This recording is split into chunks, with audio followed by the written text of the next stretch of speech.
if you feel, and also it's a meditation practice. Like, it is a very hard skill to be able to clear your mind. Like, we're clearing, our goal is to make our mind empty so that the muse can give us thoughts. And if you want to call it the muse, if you want to call it your subconscious, if you want to call it God, I guess you could call it Jesus, whatever you want to do. If you want to call it Carl Jung himself speaking to you from the grave, we could be necromancers. What's up, guys? I just finished the first video for the other channel. I'm amped up. I'm hype. I'm ready to go. Again, I'll never mention it again after this. That video is on how to like really take eBaying seriously. I'm going to start this miniature company off with eBay and talking about the tips of like, I know I talked about it a little bit before, but this one's like really like what exactly to do to be successful on eBay. So if you want to watch that, mattgilbert.com. No, not mattgilbert.com. Just go to, I'll put a link in the description. I'm sorry. Only once. I'm not going to spam my other channel, just once. I said I wasn't going to do it, but for those of you who want to find it, there's a video there. So now you can find it. It didn't exist yesterday, but today we're making Dolmenwood characters, baby. It's crazy how fast I messed this table up. Like, I just cleared this table off, but now we got to do it again. Today, we're going to focus on our first Dolmenwood party, which is these guys. I'm going to be introducing a little bit of the OSE races just because I love these figures. I have their character stories planned out for so long, and I'm finally going to get to use them. I'm also going to, probably not today, I don't think I'll have time, but this will be the Dolmenwood proper party back here using some mosslings, a Bregel, very excited, and a Friar. Don't worry about that men off back there. I was working on 50-point lists, but they're going back in the closet. But now I got to clean up real quick. And dwarves from Advanced OSE and Sverneflum from OSE. I'm just using their races. Everything else will be Dolmenwood classes. I just really like these guys. And the whole point of this party is they're going to be starting in my homebrew world in a forest, and then they're going to be going through the Hole in the Oak adventure, and that's what transports them into Dolmenwood proper. So if you're only interested in Dolmenwood, hopefully that's not too disappointing, but I'm doing this for me and hoping that you'll like it after. So after like probably the first, I'm going to make all the characters using Dolmenwood rules, get into the Dolmenwood lore a little bit. The first episode will be playing through that adventure, laying the seeds of some things in amongst the party, and then all Dolmenwood 100% all the time for the next foreseeable future. I'm very excited. I've been wanting to solo roleplay my own world, my long-term view, and I think I'll still do the vlogs on top of those videos, I think. So I don't want to like spoil what's going on in the campaign. So I'm going to try to not spoil that kind of thing in the vlogs either. But I have this vision of where I'll play through my solo campaign to establish the world and like learn Dolmenwood front to back. And then my parties will become NPCs for my real groups probably next year, right? I'm hoping to get a party going next year, the latter half of next year, whether in person. I prefer in person because it's everything I love about the hobby. It's terrain, it's miniatures, it's storytelling, it's hanging out with the homies. But I might do like a Discord group or like whatever the kids use these days for virtual tabletops. Might do that too. So I don't know. Might be looking for a group here in a couple of months to start that. But right now I just don't have the time. We're going to run through character creation based on the methods in the Book of Antithesis, which is pretty cool. Going to show you a little bit of this, a little bit of my own razzle dazzle. We're going to make the character rule-wise according to Dolmenwood, but you'll see what I'm talking about. All right, we're back downstairs. It is pretty late, very cold, very freezing down here. Okay, we're back downstairs. Very cold, very freezing. We have 2 characters left to do our prep with, and then I think tomorrow is when I'll actually like build out the Dolmenwood character sheets and finish character creation. So that'll be a separate video, just purely focused on the Dolmenwood side. And I think for now, we're gonna keep it weird. So let's get started. Which is Garen and his trusty companion, Barrow. I don't have any. I had the backstory of how they meet up with a party. I don't really have anything else about this guy. This will be a better judge of how this process works. Because like I said, the other ones, I had the backstory written and ready to go. This guy is just a model that I have loved for many, many years. I've had him for so long. He's starting to patina, which you can probably see. And I'll show you better pictures of these guys. Probably when we're doing the Dolmenwood, when I'm actually filling out the character sheets. So this guy, we don't really know what we're going to be in store for. We've cleared our mind. We've meditated. We're going to start and see. We're pretty much, now that I've had some time to think about this and I'm not going right off the cuff, I'll probably put this one in the front to explain what exactly is going on. We're going to use some esoteric concepts, some meditation, a little bit of astrology, some silliness, and we're just going to make some really deep, cool characters. I'm going to solo play these guys, but I'm pretty much going to treat them as very well fleshed out NPCs, and I just kind of see what happens to them. So we have tarot cards.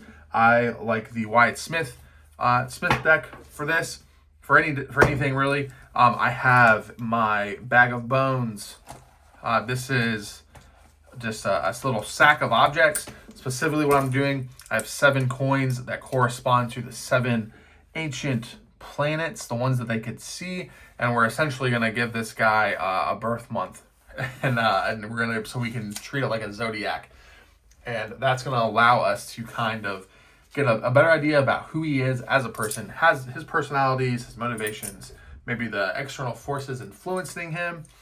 Here we go. I'll put this one at the front, even though I'm doing him towards the back. So we're going to shake up our coins, and now, whichever ones are face up. See, this is very interesting. I haven't had this happen before. Every single coin here is face down. That's intriguing. We're going to just have to sit and reflect on this for a moment. No influence. What is going on? Is he outside? Is he ionic? Very interesting. Was not expecting this.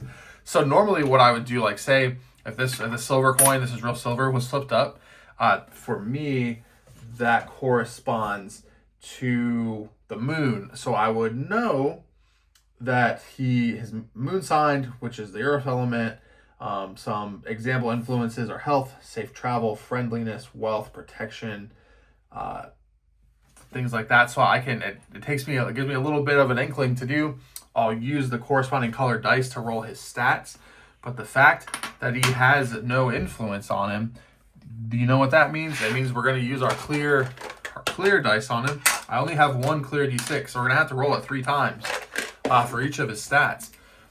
But this is a true independent. Very interesting. I've made a lot of characters like this, and I've never had them have an influence pop up. But the whole point of this is just to embrace it, get immersed, and enjoy the process. So strength and intelligence, wisdom. What am I? Dexterity. That's what's next. And then constitution and charisma. So we don't really know. We're gonna have to roll this 3 times. The first is a 2, a 6, and final, a 5. So that puts us at 13 strength. That's respectable for a grizzled vet. Intelligence, 2, 1, and a 1. So he's not very smart, apparently. That's crazy. Wisdom is 1, 4, and a 1. Ooh. This guy is not coming along. He's not very wise. Dexterity is 4. This dice isn't really rolling. Maybe that's what our problem is. This dice is not bouncing. We'll give this guy something to bounce to. All right, so 6 and 4. This is for dexterity. 1, that did not help him. Dexterity is 11. Constitution, 5, 3, and a 1, 9. Charisma, 5, 3, 5. There we go. 13 charisma. Let's re-roll that in score because that one's pretty bad. He's not even going to be able to communicate with the party. That one's a little bit too low, and I think there's a 6, 7, 8. All right, that's more respectable. I don't usually do that, but that 4 for an intelligence is really bad, and we're going to chalk that one up to not really rolling because these are very sharp-edged, and I think that's what was up with that one, because otherwise this guy is not even going to be able to really work with the party. So there's a stats rolled up, 13 strength, 8 intelligence after we cheated a little bit, 6 wisdom, 11 dexterity, 9 constitution, and 13 charisma. So now we will turn to the tarot deck. We will do this a quick 3-card read. First card, this represents his past and what he has recently overcome to get us to this point. Knight of Cups. Then this is going to be what crosses him, what his current challenge, what his current fate is bringing him. And then the third card is his future, what he has before him. Oh, he is certainly a fool with that intelligence score. So, Knight of Cups. Let's see what we're in for. Arrival, approach. Sometimes that of a messenger, a proposition, an invitation, an incitement. Very cool. So you see what happens when you do these kind of things is there's synchronicities that form up. I've written his backstory that Trist, our elf here, has kind of enticed him and tricked him to go on an adventure, talked him into being hired for our mage here to escort him on a search for some kind of artifact in the forest that's going to lead them through a portal into Dolmenwood. So it's very interesting. And again, there's a lot of interpretation. That's how I'm interpreting it. So now we have the 9 of Swords. This is what his current challenge is going to be, what he's going to be working through. And also, if you're doing this, when you do the middle card, the one that's crossed, it's never reversed. It's always just upright because it's sideways. Death, failure, delay, deception, disappointment, despair. See, this is our first card that kind of maybe has a little bit of an effect on the narrative, because now we know what's before him, right? We know what maybe is going to be happening. It gives us something to go on as we're kind of crafting the narrative and DMing ourselves, you know? And then finally, it's the Fool. The subject of the reading faces a choice in life, a choice of vital importance to him. Therefore, he must be careful to use all his power to make the right choice. The Fool is about to enter the supreme adventure. And that is the truth. He is about to be on the adventure of his life. He is an old and grizzled vet. I think looking at his stats, I think that actually probably really emphasizes where he's at. We're going to say there was a blip in the system for that int roll, but an 8 intelligence, perfectly spot on. So now we have this rule. I'm going to write this down. We kind of have an idea about what's in store for him, what kind of challenges he's going to be facing, this is very apt for what I know is coming, what I know is going to happen to them. But it's just very cool to see the universe speak to us this way and have it come through to us. So very cool. All right, we're done with him. He's got his little puppy boy. We're not going to do a reading on him. Actually, we'll do a quick one for the pup. What's he coming from? 5 of Wands. Whoops. 5 of Wands. He's got the 2 of Pentacles and the 10 of Cups. The 5 of Wands. What did that little boy just overcome? He a strenuous competition and strife, trying to attain riches and success, the battle of life. So now that he's kind of in retirement with his homie, he's made it through all the wars and the battles, and now he is just happy to be here hanging out with his owner. The 2 of Pentacles. Harmony in the midst of chains, agility in handling situations. Hey, he's gonna go on a new adventure, but he's cool with it. He's down. Like I said, he's just happy to be there. And then we're back in at the 10 of Cups, which it looks pretty positive. A happy family life with true friendship and happiness to come. He's just a happy boy. He's a happy little boy. How could a dog be anything but a happy little guy? Happy to go on an adventure, meet new people, eat new food, poop in a new forest. It's funny how how the cards work out. Pen and paper. I'll eventually put this on official Dolmenwood sheets, but I like just putting them out on notes first. We're going to do some exercises to like clear our mind and just help us determine more about these characters and how they're going to play and who they're going to be. Okay, so we're going to start with Rollo. Sometimes at this point, you might not even know their names. Rollo is actually just this miniature's actual name, and I love it so much that we're keeping it. Rollo is from Monkstone Miniatures. He is going to be a Sphernephilim, and I don't know how to spell that. Right? Pretty straightforward. We can see that. We can see what he looks like. We can see he has a sword and shield. We're going to stick to what the model has. And now we kind of want to get a little bit more information about him before we start really getting into it. So that's where my pouch of random objects comes into play.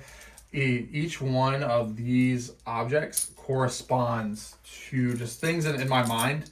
So this isn't something like you kind of just gotta do this for yourself. It's just a bunch of collected objects that are really good for one, just role playing in general, even if you're not solo role playing, but it can help you just randomize your game without the use of an oracle, because each one of these things might mean something to me. And I'm not gonna explain all the meanings out, but the important part here is these coins, which are Grimkin coins from War Machine, all correspond to a different planet in my head. So when I'm going to start with these, and then that's going to tell us what kind of planetary influence, what kind of personality aspects this person has. And I'm probably totally lost most of my audience. You guys are probably already what the hell is going on? And that's okay. But to hopefully try to explain this a little bit more, we're following the ancient Greek zodiac. And again, in the book of Antithesis, it explains this much better and more succinctly than I could. But you have each of the ancient planets that they could see: Jupiter, Mars, Mercury, the Moon, Saturn, the Sun, and Venus. Each one of these has a corresponding color, an element, and the influences. So I'm going to flip these coins out, and I think I'm missing, I got 1, 2, 3, 4, 5, 6, 7. Whoops. Missing one more. Where is it at? Okay. So I'm going to throw these. When something is face up, that's going to tell me which one of these influences them. So and you'll be surprised, there's 7 items, right? Sometimes you'll get just one face up. Sometimes you'll get 2. Very rarely do you get more than 3. So say we just get the one that corresponds to Jupiter. They are wealth, favor, peace, disenchantment, fame. These are just influences upon him. And it doesn't necessarily mean that these are character traits. These could be if you're deities or factions or nations that are influencing this character, as maybe they're part of their backstory, or it can absolutely be personality traits. So we're going to start here.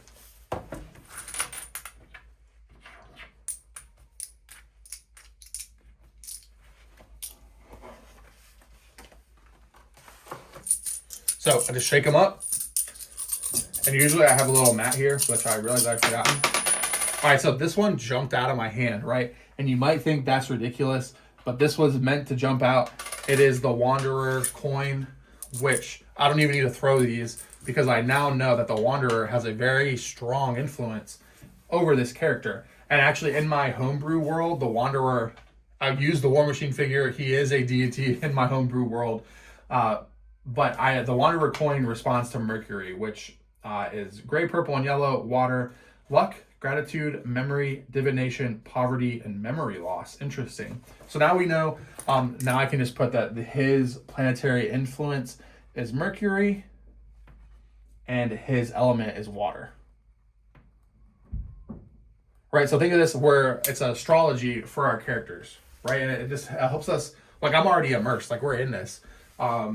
Everybody watching this, and this is a very this is a very personal and, I don't know, esoteric, hidden aspect of myself. I haven't really shared this with anyone before, so it's actually, I wasn't sure if I was going to do all this, but I think it's pretty cool to share the process and show you how powerful it is at making characters, right? So we know his element is now Mercury, and you're about to see why we do that. First, for me, that now means that we go to my yellow dice. Yellow is Mercury's color. I keep I have a color for every planetary influence. Now I have his 3d6. We're going to go 3d6 down the line to get his stats, right? So strength first. Whoa. I don't know if you can see this. His strength is 666. He's a little guy with 18 strength. This boy is ready to smash. That's insane. And see, like, so now we know they're, I don't know, crazy. These dice are ready to go. That's all I gotta say. What's next? Intelligence. He's an 11. He's not bad. Okay. I can't believe we just ripped the 666 on camera first roll. That's what happens when you start messing with this kind of thing, baby. They're here. It's here. It's ready. All right. Next, I believe is wisdom. All right. No, it's wisdom. Let's see where this guy's at wisdom wise. Ooh, he is not very wise, which makes sense because I've already kind of done this exercise a little bit just to think of what his backstory is going to be. And he is a Nephilim that spent his whole life underground, but was called to come to the surface to be a valiant warrior of the sun. So he's not going to be wise. He's spent his whole life underground. Very cool. And you'll see how these like synchronicities and these things just kind of start to happen. Like this guy he has his own life. Like again, I'm just going to go all out. We're not building a character. We're tapping into another dimension and we're bringing him into our dimension and we're channeling this information in onto his character sheet. Okay. Dexterity. 9 dexterity. That probably makes sense because he's got to carry this big heavy shield and his armor and his sword. He's not going to be dexterous because he's got all these muscles. He can't really be dexterous. Next, we'll see Constitution. Is he going to be a tank? No, he's not going to be a tank. He's a little guy with a dream, which, again, makes sense. And finally, Charisma. Is he going to be a charismatic little buzzard? Of course he is, because he's a little cutie with a heart of gold. So 16 Charisma. Okay, there we go. And obviously, I'll take this information and I'll actually truly build out his Dolmenwood character sheet. But I'm going to, while I'm locked in and I'm in the zone, I'm going to just keep going. I'll do all of this exercise for all the characters. And I almost forgot. So next up, we're gonna give him a tarot reading. And just a little 3-card spread probably. Let's see. We will use, what do we want to use for him? He's the Knight of Swords. He's rushing headlong into his destiny, right? So that is the signifier or significator that represents him.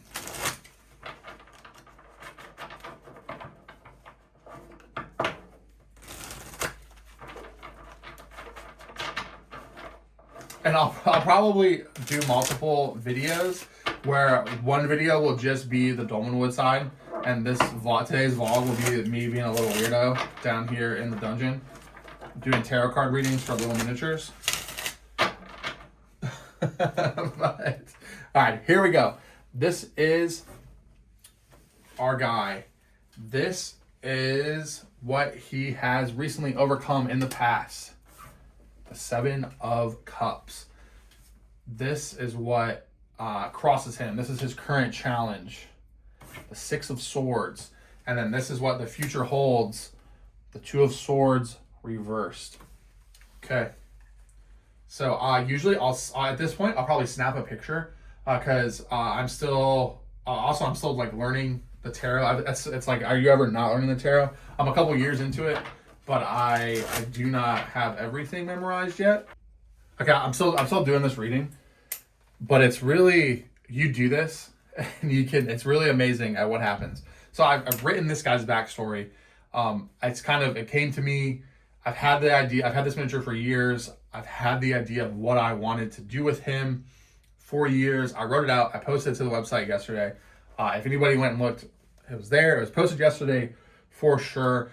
His backstory is that there was this event called the fracturing, and it exposed the Sphenephilim stronghold to the surface world. He saw the rays of sun, and he was determined to get up into the surface world. This is the tarot revealed, and I also have the pictorial key. But what is the reverse Seven Cups? Good use of determination and will, a project about to be realized. So in our story, he has just come to the surface. That card, and again, like it's always up to interpretation, but just very cool synchronicities like this will start to happen, and you'll see. And if I didn't already have that story, like that's a pretty good prompt to write your story, right? Very cool. Six of Swords is passage away from difficulty, a journey by water, or success after anxiety, sending someone to represent you in an undertaking. Very interesting. So we know that this is what's before him and what he's facing. So that can kind of help us as our own DM, maybe style the adventure for him. And then the last one, the Two of Swords reversed. Release, a moment of affairs, sometimes in the wrong direction. Caution against dealing with rogues. Oh, he better look out for rogues. Maybe there's somebody in his party that he needs to keep an eye on. Very crazy when you do things like this, the synchronicity that comes up. And Carl Jung, I'm sure, has a lot to say about that. But there's our first character. We have his reading. I'm going to run through these. I don't know, but I'm going to keep the camera on. I'm going to keep it real. This will be a long form video. I'm sharing you guys my inner sanctum, my occult practices, very specifically what Aleister Crowley said and Franz Barden say not to do. But here we are. We're just playing games. We're not actually talking to the devil. So here we go. Next character. So from here, we got Rollo, and eventually I'll work on a sigil for him too as time goes on and we get going. So we've done that. We're gonna move on to the next character. All right, next we're gonna do our dwarf. He's our last. Everybody else will be a official Dolmenwood race. This is Thoric. Thoric has a very detailed backstory that I wrote. I actually have played Thoric before. I did not do this kind of exercise with him though, so I'm pretty curious about what we're gonna get, because like I said, his story is a lot more fleshed out than everybody else's, just because he played in a campaign. The campaign fell apart, obviously, as the D&D campaigns do, and I did not feel very satisfied that I got to live out Thoric's destiny.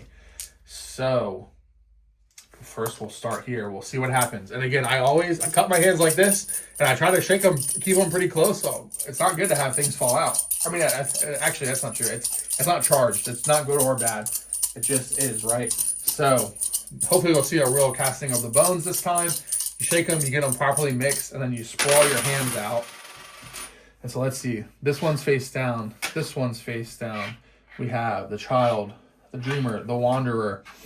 I got to remember what these two are. It's been a while. We have 5 planetary influences on this poor guy, but there's only 3 dice to roll, right? So if you, I do 3d6 down the line because I just want to accept what fate gives me. If you wanted to roll 5 and drop the lowest 2, but we're going to just cast these again, and I would almost guarantee we'll get 3 or less face up on this one. And if we don't, everything I'm talking about is bullshit. We'll see. Face down, face down. 1, 2, 3. Isn't it funny how that works? So we have the dreamer, the child, and the tile. Okay, we're back. I had my tiles mixed up. The moon should have been in. So the moon is the silver coin, not that tile. That's what was throwing me off. Not sure what I was thinking there. So his major influences are the moon, Mars, and Venus. That's what these three are. And then he has Mercury and Saturn as minor influences. Okay, actually, I'm not going to roll his stats because for his stats, we're going to use those stats that we first rolled in our Dolmenwood video. I just remembered like those stats were just so perfect for him that he was forcing his way into this Dolmenwood campaign. I was going to use the Dolmenwood characters only. So we're not going to roll these, but those are the dice that would have corresponded here. We're going to represent him with a Hierophant. And if you know his story, that hopefully makes sense. And when it comes to like picking the significator, you just kind of go on vibes. And again, I've already written this guy's backstory, so it's kind of cheating. But we're just going to see like what else we can ascertain for him. And I just shuffled the deck, and this card just popped out. So this is what we'll start there. That was the past. This is what he's facing now. Ooh. And this is his future. 7 swords reversed. Wheel of Fortune. And the 10 of Wands reversed. Wow, I just realized the camera turned off. But her stats were a 9 strength, 7 intellect, 9 wisdom, 6 dexterity, 6 constitution, and 4 charisma. So, yikes. Oh no. She's a young elf. So maybe that's what that corresponds to. We will see. I don't know what her significator is going to be, so we're just going to leave it as she herself will be. This is her past. This is what's crossing her, what she's facing right now, and then this is her future. So we have, very interesting that she has royalty so much. So King of Wands, the 5 of Cups, and then reversed Queen of Wands. Interesting that she has both reversed royalty of that. All right, we're gonna come back. We're gonna come back to that. We gotta keep this moving. I might need to stop for now. Wow, I just realized the camera turned off. But her stats were a 9 strength, 7 intellect, 9 wisdom, 6 dexterity, 6 constitution, and 4 charisma. So, yikes. Oh no. She's a young elf. So maybe that's what that corresponds to. We will see. I don't know what her significator is going to be, so we're just going to leave it as she herself will be. This is her past. This is what's crossing her, what she's facing right now, and then this is her future. So we have, very interesting that she has royalty so much. So King of Wands, the 5 of Cups, and then reversed Queen of Wands. Interesting that she has both reversed royalty of that. All right, we're gonna come back. We're gonna come back to that. We gotta keep this moving. I might need to stop for now. All right, we have a last member of our party. Little ominous. His name is Ellerin Vale. He puts on an appearance of being a do-gooder, but is he? We don't know. We don't know anything about him. The cards have been, let me give the cards one more shuffle for this fine boy.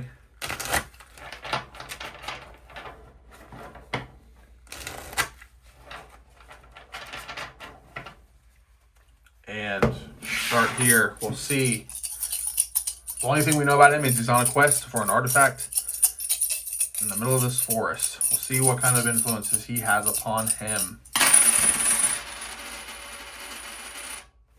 Okay, so face down. And this is kind of an introductory class on reading the bones. These 5, we kind of ran into this with the other character. So because these are face down, we know they don't apply.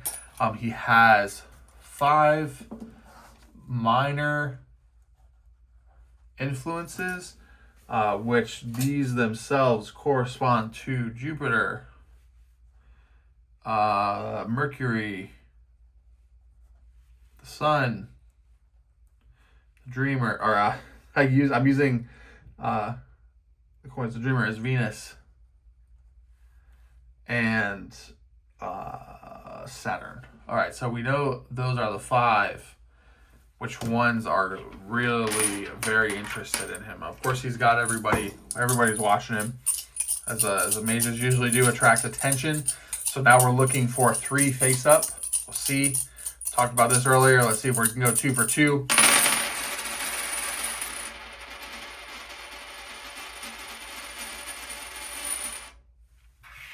Wow, they're all face down, so they all really want to influence this guy. That's what I'm taking. Nobody wants to give up their stake. So let's see. Everybody wants a piece of him. That's how that's gonna go. That's how we will play it. So we have, we'll roll 5d6 and we'll just keep the best 3. This guy's gonna be a monster. If that's how they want to play it, that's how we'll play it. So the heretic, or the Sun, Mercury,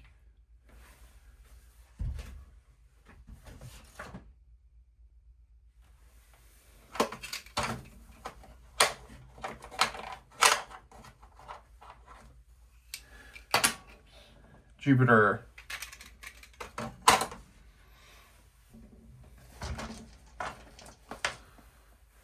Venus,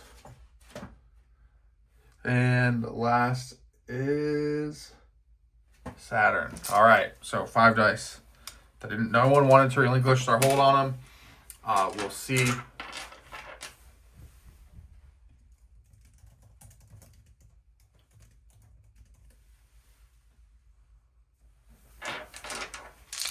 All right, 5d6. We'll keep the top 3, and we'll let the planets fight them out. See who's who. All right, 5 is Venus. 4 is Jupiter. Mercury is out. Wanderer is out. And the Sun. So his strength, he's going to be a strong mage. All right, intellect. This one should be astronomical since everybody wants to be in here. 6, 5, 3, 2 1s. Made it seem in my mind like these 2 have both been consistently low, these 2 are like trying to doing their best to like hold him back. They're trying to stop him from really becoming powerful. Is how we play that. So that's how you kind of take the randomness of the die rolls and the silliness of the influences. So now like we know that Mercury and Saturn, Mercury and Jupiter are opposed. They're consistently low numbers, whereas the Sun is consistently high, Venus is consistently high, Saturn's kind of hanging in there. So, all right, let's see where we're at now. This is Wisdom. Again, Mercury low. Mercury gets in there. So again, the Sun is 3 in a row good. Venus is 3 in a row good. Or no, Venus is kind of backed off actually, but that's an 11 Wisdom. Over to Dexterity. 5, 5, 4. The usual suspects.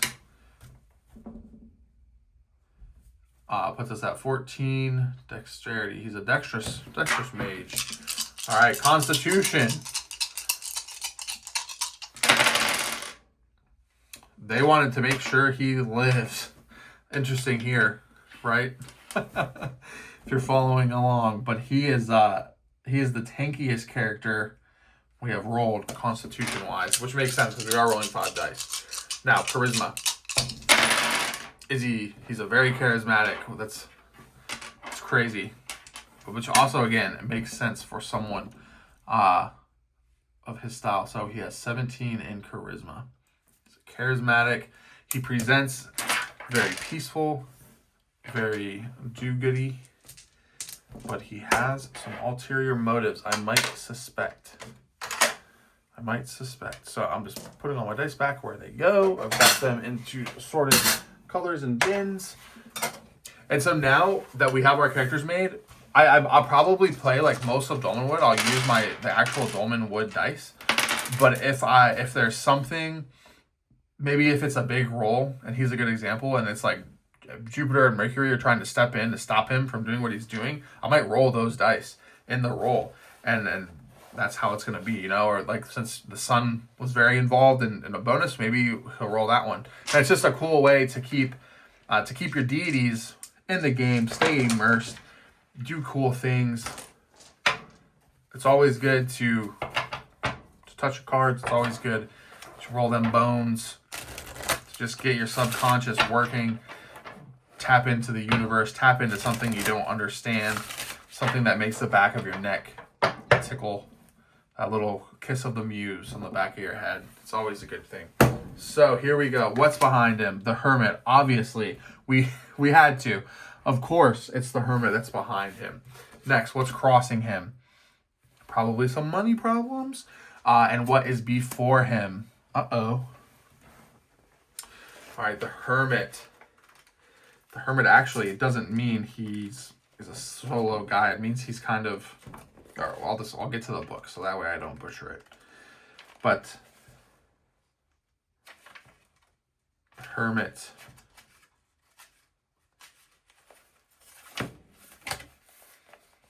Silent counsel, wisdom from above, and prudence. A meeting with one who will guide the seeker on the path to material or spiritual goals, attainment, possibly a journey. And this is certainly what's in store for our mage here. The 6 of Pentacles.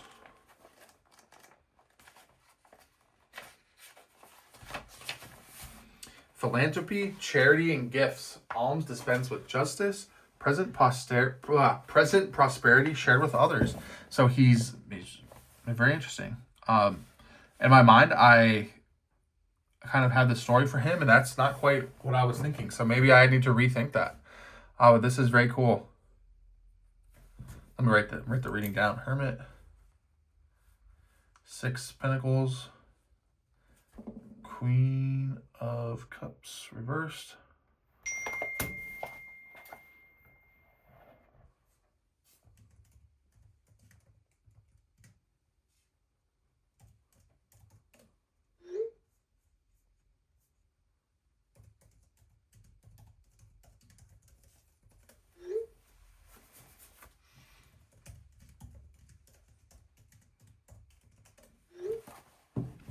Okay, Queen of Cups reversed. What are we looking at?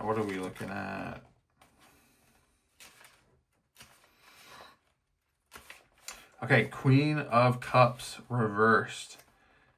Maybe a good woman in some ways, but is sometimes perverse. May indicate dishonesty or immorality. That dishonesty part is what I've had in mind for this character. So it does make sense. And it's funny how it works out. Of course it works out how I was thinking because I'm interpreting the cards. But it's helping me pull out the story that I was already thinking of. That's what we're doing there. Okay. There we go. Oh, there was one that we didn't I didn't do on camera. We'll go ahead and do her. She had, it was our elf character. She had the King of Wands, the 5 of Cups, and the Queen of Wands.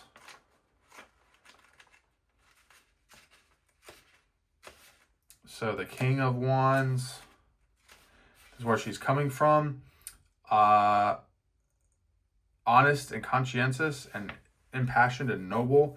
Betoken unexpected heritage or a good marriage. So maybe that's just her life of leisure as an elf and wealth and riches that she's kind of left behind to go out and explore and experience the human world. Then the Five of Cups. Let's bookmark where we are to get back to the Queen. What she's dealing with now: vain regret, loss, inheritance, not up to one's expectations. Could be marriage, but carry with it the bitterness and frustration, the rejection of pleasure. That's very interesting, what's in store for her right now. And then reversed Queen, strict opposition, jealousy, deceit, or infidelity. So we have all 5, 6 if you count the puppers. Our mage, I'm going to burn them all down. Our mage has hired, our mage was looking for an escort through the woods to kind of go try to recover some sort of artifact he's heard about there to further his studies. Trist, our elf, has talked her longtime companion into signing up for the mercenary job. He's been kind of aimless and wandering through now in his late 30s, trying to figure things out. And now that he's kind of out of the army and no longer in service, he doesn't really know what to do with himself. And as these 3 are coming through the forest, they come upon our dwarf cleric who has recently healed our Spriggan knight, who has recently healed our Zvernephlem knight, and who he just kind of found very badly wounded on the forest floor. He got probably tore up by a wild animal that he just wasn't prepared to face. And now the party is together and their adventure will begin soon. Tomorrow I'll roll up their actual Dolmenwood characters.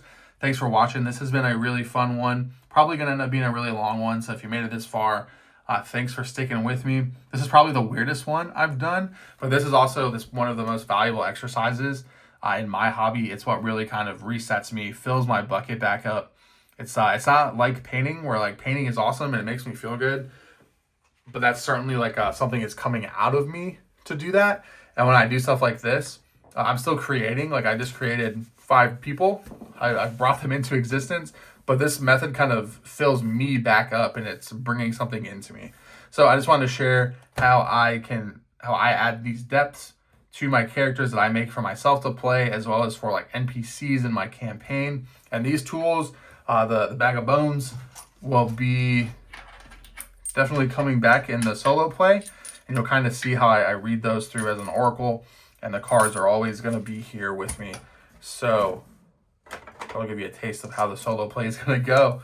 Thank you for watching again. I really appreciate all of you. This was day 91. Man, 91 days. I'm so excited for the next 91. Thanks again. I'll see you guys tomorrow.